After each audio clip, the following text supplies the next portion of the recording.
Flins' rerun is about to drop or should have dropped by the time you watch this video, and I have tried my best to keep up with all of his theory crafting, and I've been doing so since the beta, in which I've gone from thinking Flins is an underwhelming release, to now seeing just how much potential he has, as one of the best damage dealers in the game, and all of the buffs he has received since launch have only helped this. Hello there, Flip here, and today let's do a deep dive on Flins, giving an updated analysis on his place in the meta, as well as his best rotations, artifacts, and weapons, discussing teams, and then closing out the video by talking about his constellations. But before we do that, as always, if at any point during the video you are entertained or informed, make sure to drop a like and even consider subscribing, as I talk on various topics regarding Genshin's meta and I'll try to keep you updated. Huge shout out to all my lovely channel members, your support means the world to me, and I can't express my gratitude enough. And also, so currently on banner we have Varka and Flins, so if you'd like to cut down on the costs while going for them, then I would like to announce the sponsor for today's video, LD Shop.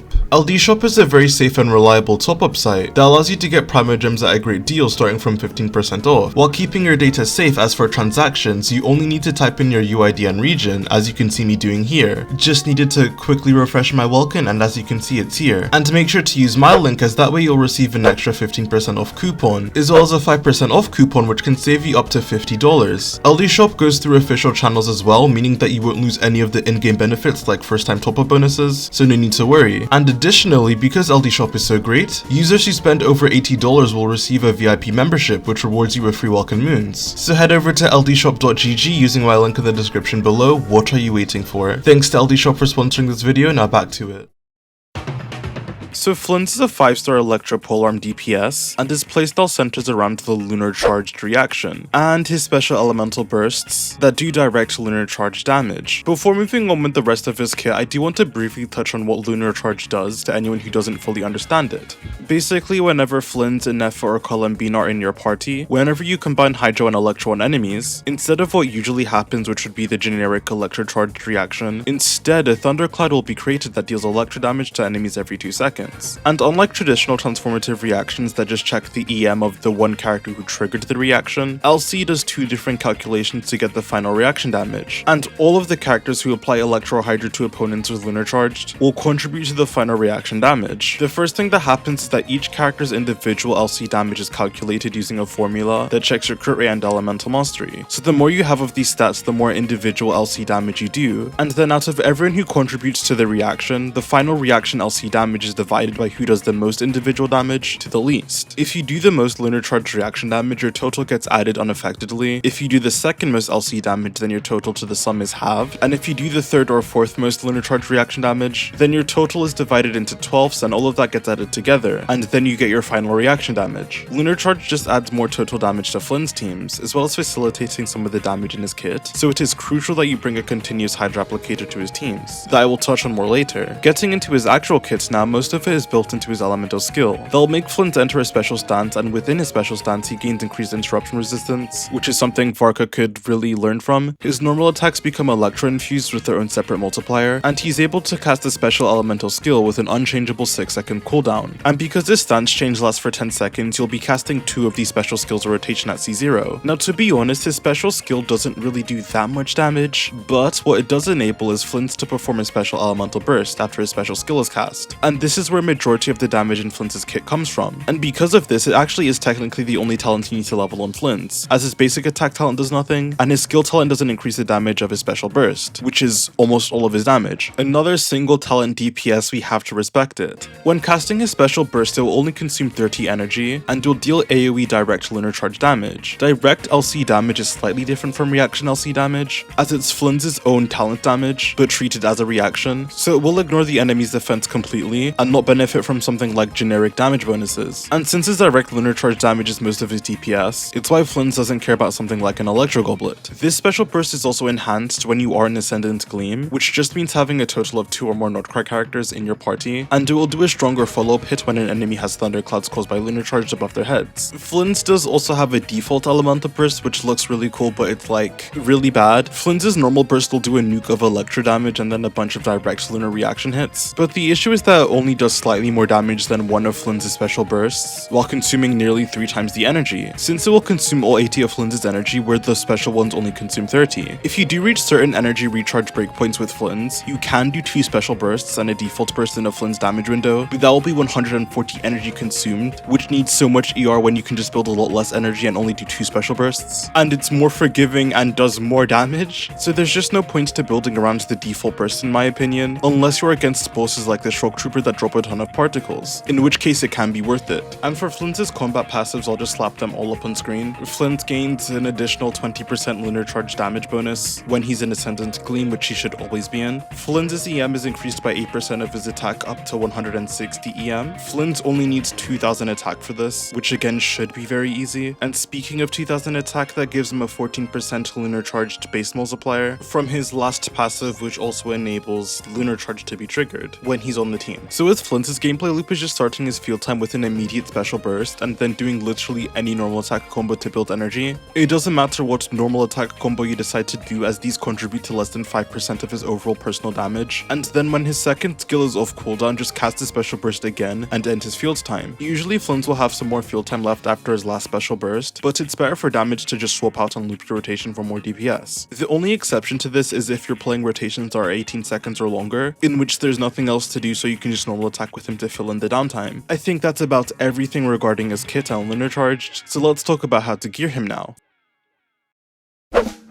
For Flins' artifact sets, let's not waste anyone's time here. You are just going to be using Night Sky. There's no other real set worth considering, due to the lacking amount of buffs Flins can get and just how much value Night Sky provides. 30 crit rate, 10% lunar reaction damage bonus, as well as 80 elemental mastery. Yeah, I guess there is a pseudo exception with Thundering Fury. While it doesn't reduce the cooldown of his special elemental skill, it can reduce the cooldown of his base skill, which is 16 seconds. And in a team like Ino, Sucrose, and Fischl, you can run really short 13.5 second rotations. Here is a dire run from Rapid Flash showcasing that, and while it's not technically better than having an equal Night Sky set, if this is the Flins team you're playing and you happen to have a really good Thundering Fury, then it can be relative to using Night Sky. For main stats, you're always going to want an attack Sand, an attack Goblet, and a crit Circlet, and running an elemental mastery Sand or Goblet technically isn't that far behind, but it is almost always going to be worse than running attack, due to how much EM buffs you can get in a team,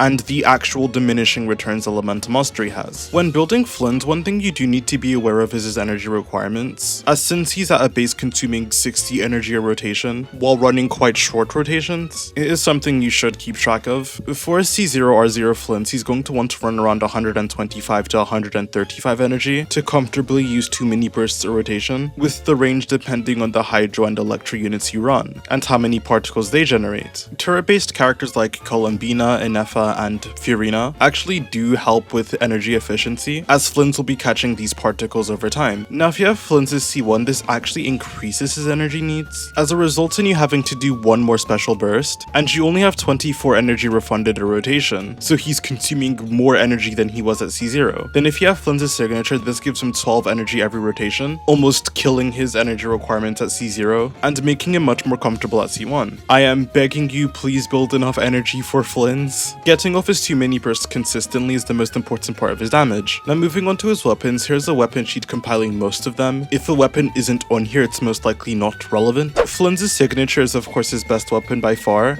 giving him the energy refund to not have to build as much, as well as just being his best stat stick. The Staff of Scarlet Sands is in 2nd place, but even then the gap is quite big between the 2 weapons. And then there's nothing really notable besides Shovel being the best free-to-play weapon for Flins, and Deathmatch and Ballad of the Fords being the best 4-star options for Flins, but they are battle pass weapons. So honestly, if you do plan to main Flins long term, getting his weapon is something I can recommend, and the energy refund makes him so much more comfortable to pilot. Nothing else to cover for his gearing, so let's talk about his teams now.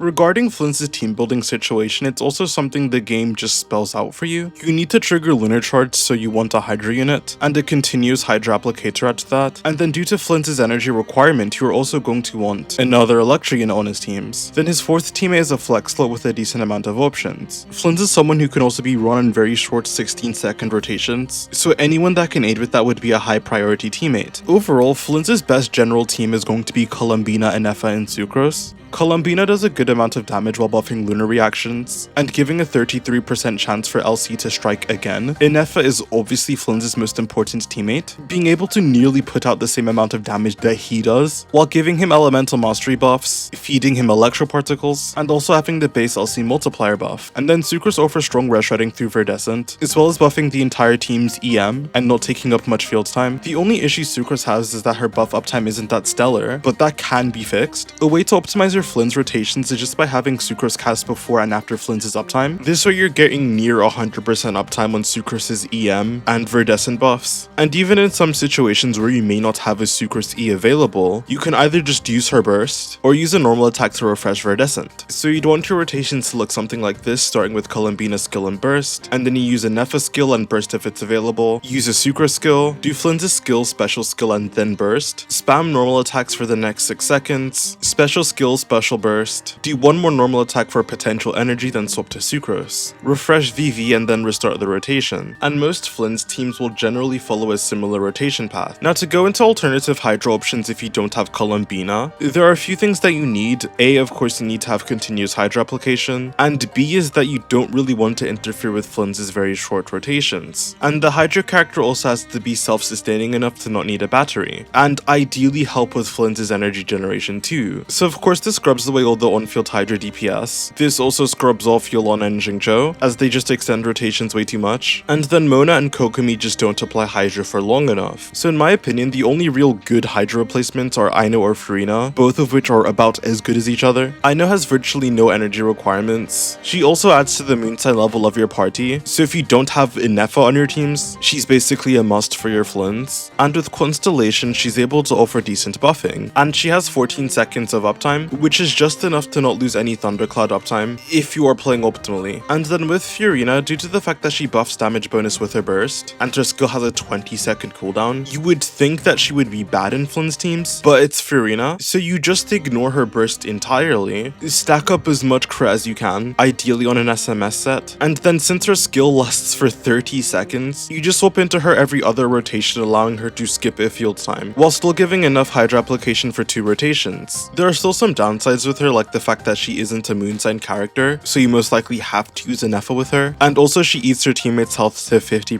HP, which can hurt survivability, especially considering Ineffa isn't like the strongest shielder in the world. There is also the opportunity cost of running Furina in a team she's not really using her full kit in, and is easily replaced by a free 4-star, but as long as using Furina in this team isn't hindering your other one, I really don't see that much of an issue and she works fine here. Now for electro options, I do want to reiterate that once again, Ineffa is the most important character to Flins teams. If you are getting Flins, you should really consider getting Ineffa. However, Flins isn't solely reliant on her, and you do have options outside of Ineffa, options that you can actually consider. You can technically get Flins' weapons and constellations, and out-invest the damage benefits Ineffa could have provided for you at C0, but I really do think it's just easier to pull for her, especially considering the fact that Ineffa is also a sustain. So while some of the options I'm about to list may look promising, since Electra has decent quality supports, this may mean you have to run a sustainless team, or run a sustain as your 4th option. Anyways, enough yapping. The 2 Electra replacements I like the most are Fischl and Auroron. Fischl can be paired with Sucrose for the Hexrite passive, where she gives 160 elemental mastery at C6. She can carry Stringless, which is a massive elemental mastery stat stick, and allows her to contribute more to the LC damage. And also she's an Electro battery steroid, so you can get away with very low energy requirements on Flins. The same is also true with Auroron, at least in the battery prerequisite due to his passive, and there really isn't anything much to say he's just a comfy Electro pick. Kuki is fine as a sustain, but that's all she does. She doesn't do anything else that's remarkable, and if you are someone who has invested a decent amount into Flins, then you can look into options like Sara or Eonson. Flins, due to his mini jumps, actually gets a decent amount of Eonson uptime, especially if she's like C4+, so she can be a nice attack steroid to your teams. She does force 18-second rotations though, which is kind of cringe, so you will have to just on-field Flins for a little bit longer after your last mini burst to compensate for this. And as a general tip, just spam N3s with your Flins, instead of going all the way to his N4 or N5, so you can maintain better uptime. And then Sara technically works too,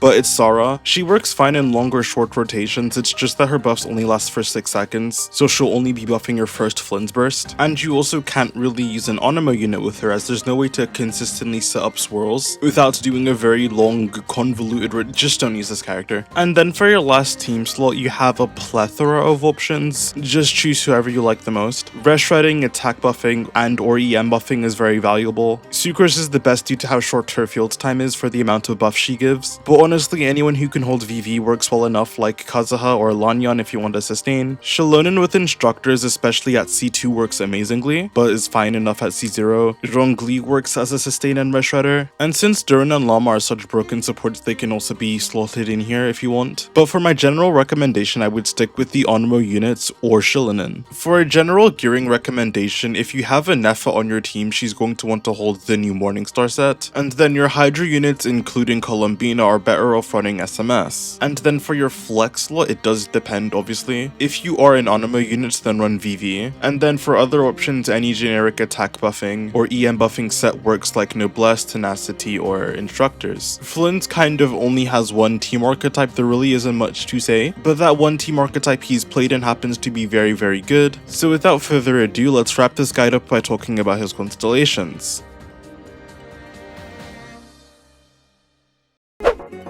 Before deep diving into Flins' constellations as an individual, I do think it's important to talk about both Columbina and Ineffa's constellations, and if they're worth pulling for your Flins teams. I already touched on this topic heavily in a video I made a month ago now, but just to reiterate, getting any vertical on Columbina, like her weapon or constellations, isn't really the best thing to do, as Flins and Ineffa's stuff just scale harder. Flins' C1 and weapon, and Ineffa's C1 and weapon are basically all the same increase. Ineffa's weapon is technically the best vertical you can get first, but in my opinion the comfort Flins' weapon provides is unmatched, while being a similar increase, so unless you have something like a Staff of Scarlet Sands, I would recommend getting Flins' weapon first. And then Flins' weapon makes his C1 stronger, since you are no longer penalized by needing more energy, so in that case I would get his C1 and C2 and then start looking at Ineffa's stuff, but I really don't think you need to go past getting Ineffa's weapon to be optimal. And then for Columbina, unless you really like her, I just don't think it's worth speccing into her constellations or weapon at all. Now getting into the individual increases for Flins' constellations, it gives him an extra elemental burst while reducing the cooldown of his skill, and also restoring some energy. I think I've already explained the nuances with that via the rest of the guide, and this ends up being a 25% personal DPS increase. The reason why I'm using DPS percent instead of DPR percent, like I normally do, is due to the fact that Flins' C1 extends his rotations by a second. People were very confused by the DPS increase I was getting from Varessa C2 because I didn't make this change, so to avoid some minor confusion, here you go.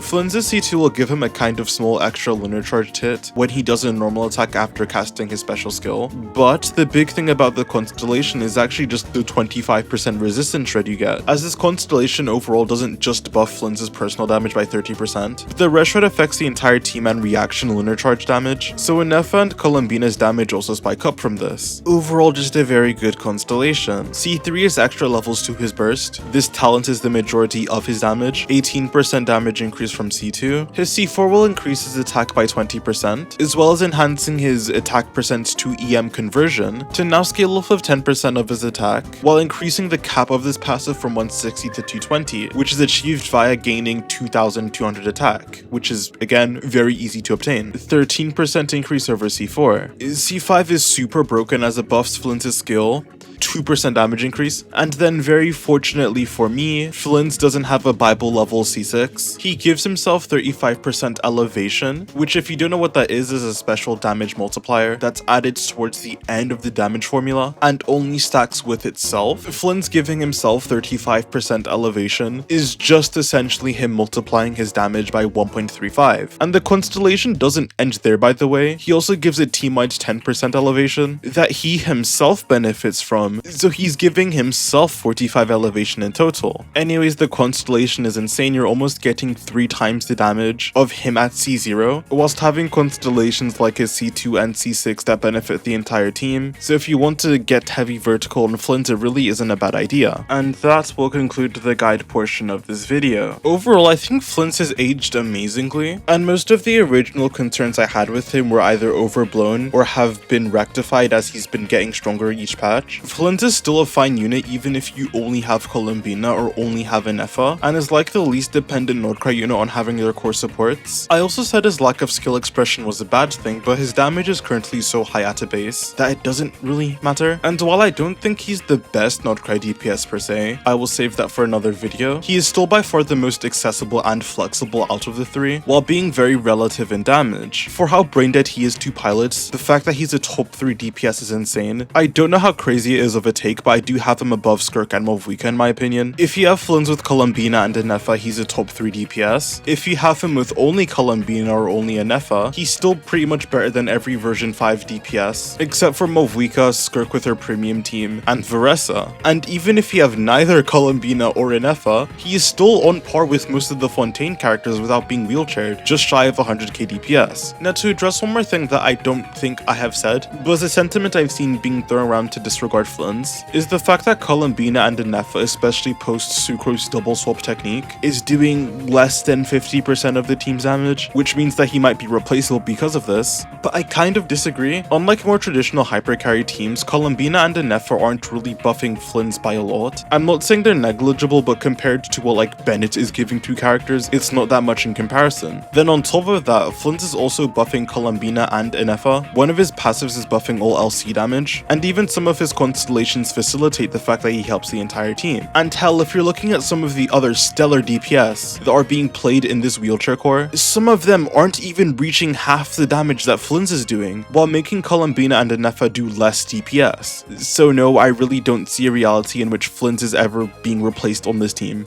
Please stop downplaying him. But with that, I have yapped enough, so thank you guys so much for watching. If you enjoyed the video, make sure to like, subscribe, and comment your thoughts on Flins, and if you're pulling for him, as I would love to hear it and I respond to almost every single comment. Channel members, are you guys even going to get to this part? I swear you guys are just here for my streams. Regardless, I really appreciate the continued support. It means the world to me. I love you all. Thanks to everyone else for watching, and I'll see you guys on the flip side. Peace.